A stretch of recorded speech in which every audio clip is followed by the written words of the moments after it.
Electric কেটলির on off switch নষ্ট হয়ে গেছে, আমরা খুলে নিয়েছি। তো এটা মূলত একটি থার্মোস্ট্যাট সুইচ, যেটা একটি নির্দিষ্ট তাপমাত্রায় অটোমেটিকভাবে অফ হয়ে যায়। তো এই মডেলটি একটু অন্যরকম। আমরা সচরাচর যে ধরনের ইলেকট্রিক কেটলি রিপেয়ার করে থাকি, এই সুইচটি অন্য মডেলের দেখা যাচ্ছে। তো আমরা এই সুইচটি পরিবর্তন করব। প্রথমে ইলেকট্রিক কেটলির যে ঢাকনা রয়েছে তা খুলে নিচ্ছি। একটি ফ্ল্যাট ড্রাইভার ব্যবহার করে হালকা প্রেসার দিয়েছি, খুলে গেছে।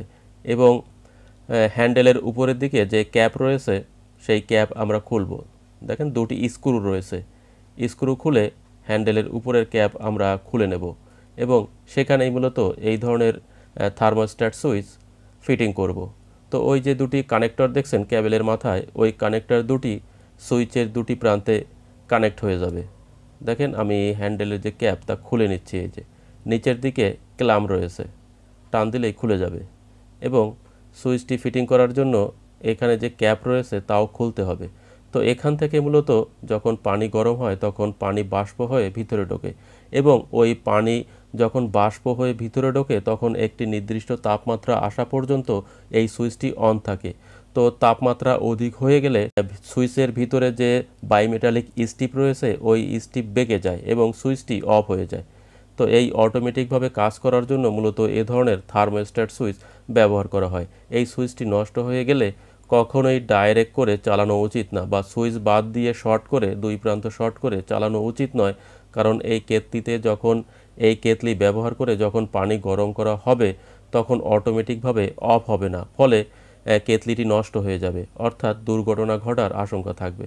তো কানেক্টর দুটি আমরা একটু WD-40 ব্যবহার করে পরিষ্কার করে নিচ্ছি। একটু জং চলে আসছে এবং কানেক্টর আমরা সুইচের দুই প্রান্তে পরিয়ে দিচ্ছি বা ফিটিং করে দিচ্ছি।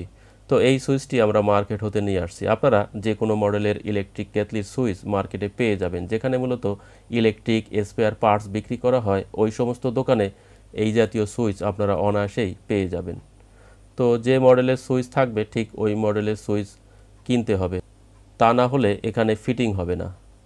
দেখেন আমি ওয়্যার দুটি সুন্দরভাবে ড্রেসিং করে দিচ্ছি যাতে সুইচটি অন অফ করা যায়, এবং ওই যে ক্যাপ খুলেছিলাম হ্যান্ডেলের ওই ক্যাপ ফিটিং করে আমি কেতলি অন করব এবং চেক করব অটোমেটিকভাবে অফ হচ্ছে কিনা।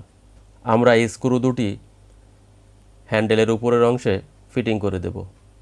এরপরে ক্যাপ ফিটিং করে আমরা চেক করব, একটু পানি ভিতরে দিয়ে আমরা অন করব এবং দেখব অটোমেটিকভাবে অফ হয় কিনা। তো যে সুইচটি নষ্ট হয়ে গিয়েছিল, যদি আমরা ডাইরেক্ট করে চাইতাম তাহলে ডাইরেক্ট করে চালাতে পারতাম, যেহেতু কেতলি ভালো রয়েছে। কিন্তু এই কাজ কখনোই করা ঠিক নয়। ভুলবশত যখন কেতলি পানি গরম থাকা অবস্থায় অন্যমনস্ক হয়ে অন্যদিকে খেয়াল থাকবে, তখন মূলত কেতলির পানি অতিরিক্ত হিট হয়ে কেতলিটি নষ্ট হয়ে যাবে। দেখেন আমরা ক্যাপ সুন্দরভাবে পরিয়ে দিয়েছি এবং আমরা একটু পানি ঢেলে চেক করব। সামান্য একটু পানি দিয়ে রাখছি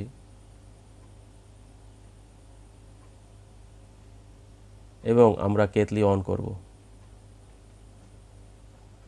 দেখেন কেতলি অন হয়েছে এবং পানি গরম হচ্ছে।